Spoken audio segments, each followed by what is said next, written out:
Hey everyone, and welcome to tonight's notes on solving right triangles.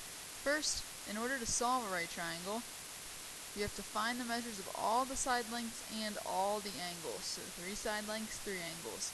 In order to do this, you must know either 2 side lengths or 1 side length and 1 acute angle. Remember, these are right triangles, so you'll always have the 90-degree angle. In order to do this, you'll have to use inverse trig ratios. Inverse sine says that if sine of an angle A equals x, then sine inverse of x equals the measure of angle A. So in other words, just working backwards.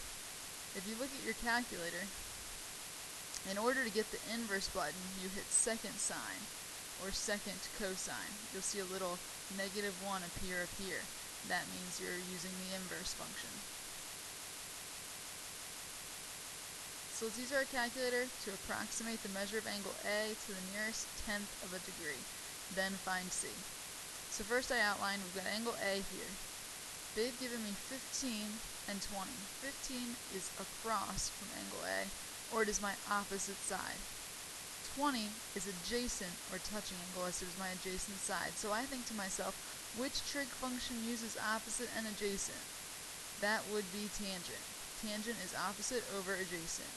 I don't know the measure of angle A, so I have nothing to plug in there. I do know that my opposite's 15 and my adjacent's 20, so I'm going to plug 15 and 20 in. Now, I take the tangent inverse of either side. Tangent inverse of tangent and tangent inverse of 15 over 20.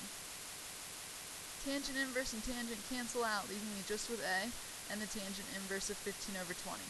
When you plug that into your calculator, you'll get the measure of angle A equals 36.87 degrees.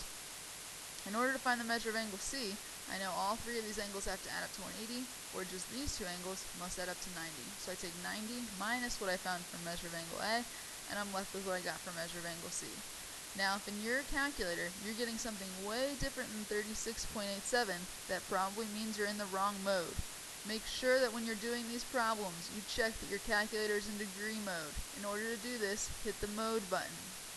Scroll down, see mine is in radians. So I'm going to scroll down to where it says radians and degrees, arrow over to degree and hit enter. This will now make sure it is in degree mode. So when you use your trig functions, like sine or inverse sine, you will get the proper answer.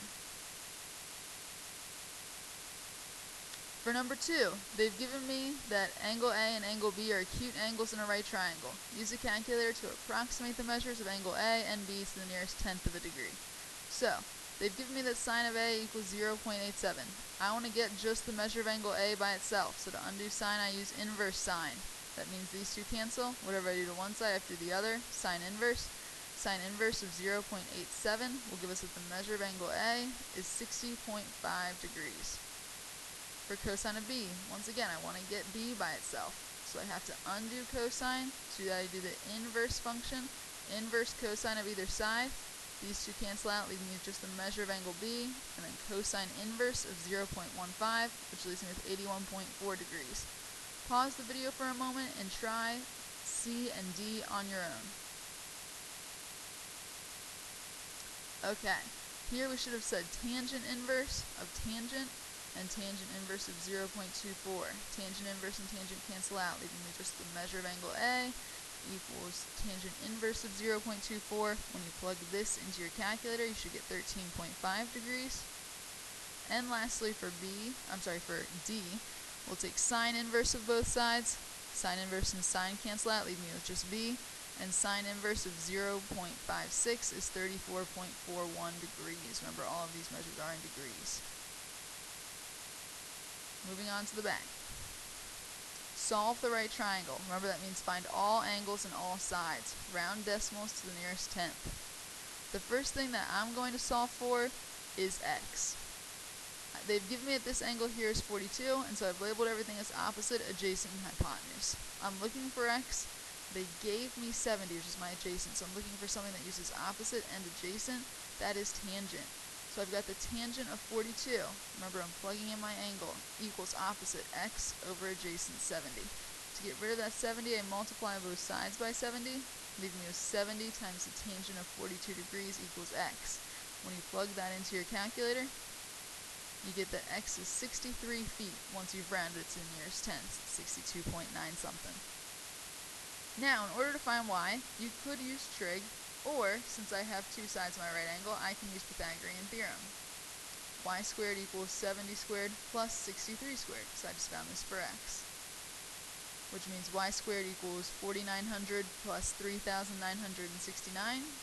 which means y squared equals 8,869. Take the square root of both sides to get y is 94.2 feet. Now we found our two sides, the last thing we need to do is find angle B. I know that A and B should add up to 90 degrees, so I do 90 minus 42. And that leaves me the measure of angle B is 48 degrees. Number 4, once again, they want me to solve the right triangle and round any decimals to the nearest tenth. They've given me two sides.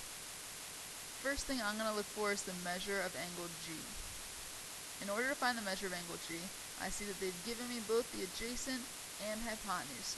Adjacent and hypotenuse, I know that cosine uses those two sides, so I'm going to say the cosine of angle G equals adjacent over hypotenuse. I don't have anything to plug in for G, but I do have stuff to plug in for adjacent and hypotenuse. This means the cosine of G leaves me with 14 over 16. I want to get G by itself, so I take cosine inverse of either side. When I do this, cosine inverse and cosine cancel out, and I just plug cosine inverse of 14 divided by 16 into my calculator. When I do this, I'm left with G is 29 degrees. Now that I have that G is 29, I know that G and J have to add up to 90, so we do 90 minus 29 equals 61, and that gives me that J is 61 degrees.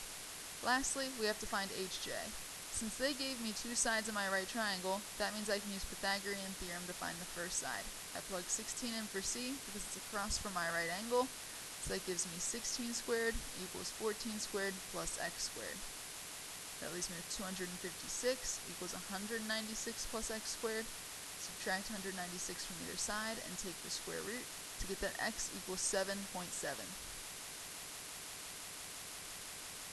Number 5, once again, they want me to solve the right triangle, round the answers to the nearest tenth. They gave me the measure of angle A is 26 degrees. So if we want to quickly find the measure of angle C, all we have to do is take 90 minus 26, because I know those are going to add up to 90. That leaves me with 64 degrees. Go ahead and pause the tape to try and find the remaining two sides on your own, and come back when you've attempted it. Let's first solve for x. They've given me the hypotenuse, and x is my opposite side. So when I'm thinking of which trig function to use, opposite and hypotenuse, we should be using sine. Sine of 26 degrees, that's the angle we're looking at, equals opposite x over hypotenuse, 4.5. We want to get x by itself, so we multiply both sides by 4.5. Leaving me 4.5 times the sine of 26 degrees equals x. You can plug this whole thing in your calculator, and that gives you that x equals about 2.0 once you've rounded to the nearest tenth, which is just one decimal place. Now, we've got our angle, we've got two sides, I want to find the third. I can use Pythagorean theorem to find that last side. 4.5 is my hypotenuse, so I plug it in for C.